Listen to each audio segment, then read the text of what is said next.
Welcome to the Halloween Marathon of 2022.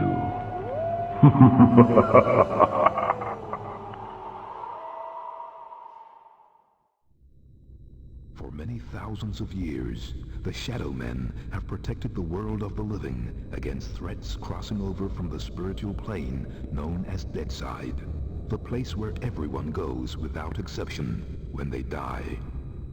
Michael Leroy is the current heir to the mysteries of this ancient lineage, bearer of the Mask of Shadows. When darkness falls, he becomes the walker between the worlds, immortal voodoo warrior, taker of souls, lord of Deadside, the Shadow Man.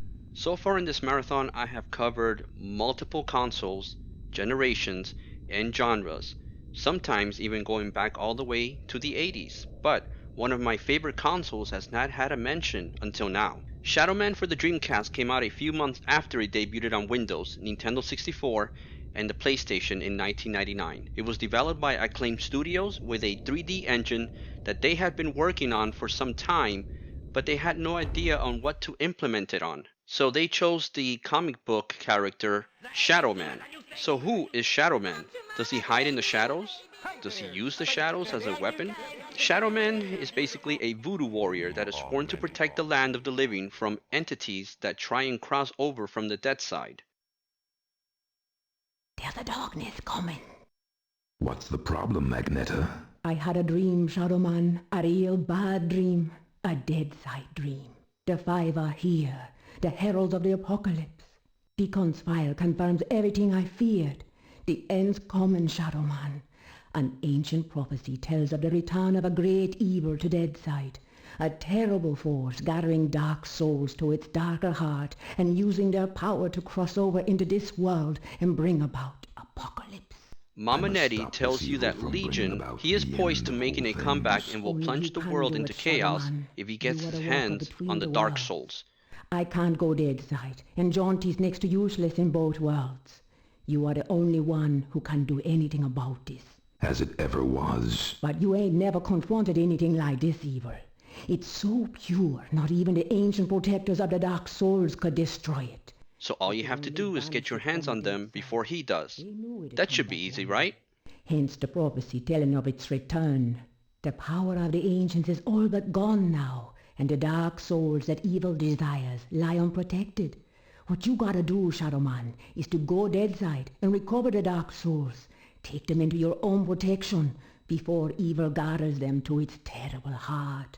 Okay, so let me get this straight. If I don't recover these dark souls, then the world's gonna end. Am I right? You got it. Shit. You find out that the Dark Souls are inside 5 different serial killers. You will have to traverse the life side and the dead side as you try and collect all the Dark Souls, since only then will you have the power to take on Legion. It gets very complicated, but story aside, how is the game? So basically, Shadow Man blends voodoo traditions with that of an eerie and desolate setting to tell its story. The game is basically a mixture of different genres. You can see it as an action game, a platformer, or a mixture of the two. Now, whether that's a good or bad thing, I leave that part up to you. The game starts you off in a very desolate looking place. Eventually, this part of the game will give you a slight idea of how to control your character and what to expect from him. It's basically a tutorial. You can jump, shimmy, and you can go all out guns blazing if you need to. What's cool about the gun, at least the one that I'm using here, is that you don't have any ammo and you can just shoot away like crazy and not have to worry about reloading or replenishing the ammo. You're also going to be doing a lot of backtracking, which can be annoying after some time, but the worlds are pretty huge and there's a lot to traverse and explore, which if you're into that type of game, this one right here will satisfy that itch. The two worlds are a huge contrast, and that's a good thing too, because when you're traveling from the light to the dark world, you want to see a difference between the two, and this game does an admirable job in that department. Shadow Man can also wield 2 weapons at the same time, kinda reminds me of Halo 2, only this title came out before Halo.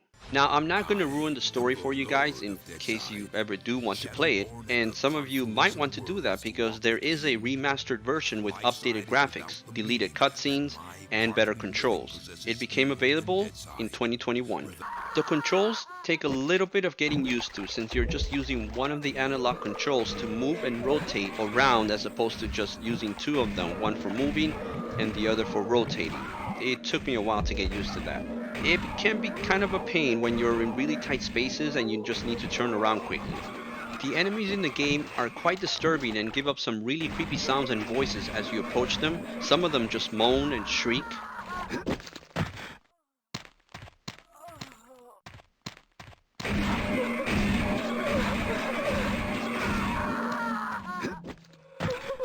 The overall ambience and the soundtrack of the game give it a real otherworldly, ghoulish vibe to it. The only thing I did find somewhat annoying was that at some points of the game, the music will just stop abruptly.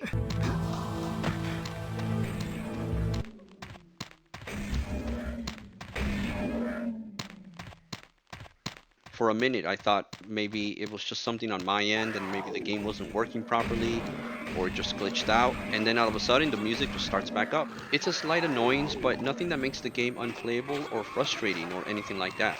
So how would I rate this game as far as graphics? I would rank this game very low in terms of graphics because there's not a lot of textures and colors to the world, but I think that was the actual goal of the developers. As Shadow Man, you're going to be traversing to the dead world, and so with that comes the fact that there's not going to be a lot of colors, vibrancy, and liveliness to it. Same thing when you come back into the living world. You are back in the world of the living, but you are still somewhat tied to the dark side, and the color schemes and the drab and desolate levels remind you of the fact that you are still part of that overall world of the undead. So with that said, I'm going to give this one a 7. Not a lot of flashy graphics here, but I think that's the whole point of the game. Also, the lighting effects of the levels are done fairly well for its time. Gameplay wise, I'm going to give it a 7 as well. The controls, they could have been done a little bit better and retweaked to make the combat and overall movement and exploration just a little bit easier. This especially becomes a problem when you realize that you have to backtrack a lot in this game, since you will come upon a lot of areas that you were not able to access before, but now you are able to due to acquiring a new power. I love when games do this because it adds replayability to it and gives it a more of an exploration type experience instead of a just straightforward adventure or platform game. On the Halloween meter, this one gets a 9. Sure, we got 7s on both graphics and gameplay, but when you combine all of that together, you realize that it's a pretty damn good game to play during the Halloween season. It's not perfect, it's not gory, but rather its creepiness and eerie type characters and its ties to the voodoo religion more than make up for that aspect of a horror game. Now join me tomorrow when I will be going back again to the 16-bit era. And this time I'm going to be reviewing a sequel to a game I reviewed on last year's Halloween Marathon. Get your arse over See you here. tomorrow. Hello there, Michael. How's that treating you? Jaunty, kindly refer to me as Shadow Man. Michael Leroy has no place here in Deadside. Whatever, Mick. It's good to see you again. Seems like simply ages since I last set my eyes on your happy, smiling mug. Suppose you've been away dallying with the